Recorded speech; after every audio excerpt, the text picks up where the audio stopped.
I love museums, and in fact my influences have been more from collections and museums, old anatomical collections, than they have actually been from other artists. Because as I started saying earlier, and probably didn't finish the point, was that I'd never regarded my work in the early days as art. It was just go in the studio and you get ahead with your obsession. And my obsession was sort of these strange objects. I suppose it was, somebody's coined the phrase, the fetishization of the disturbing image. And so I was getting drawn into looking at old photographs of deformities, old photographs of amputations, of operations. And it was just a real interest, fascination. But over the years, if you look at my collection of objects now, it's more to do with miniature, the obsession of the miniaturization of the intensity of work on something like beading.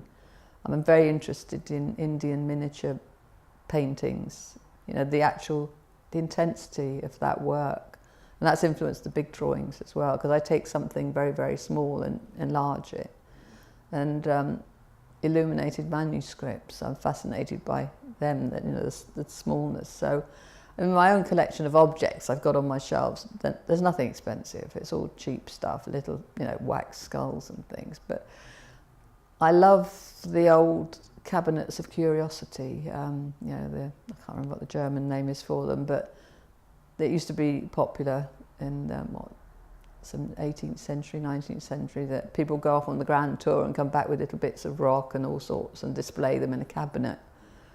And I've tended to just pick up things, and I just like juxtaposing objects with colours and textures. So I'd pick up anything really cheaply. But as you can see at the moment, my collection is mainly empty glass domes and glass boxes, because I do intend to do an installation with them, and they're only not expensive. So your exhibitions aren't necessarily things that you created yourself, they're possibly things you found put together? It's a combination, yeah. And the one last show I did at Rugby, at the Lewis Gallery at Rugby School, I was putting in some of the objects I've had around.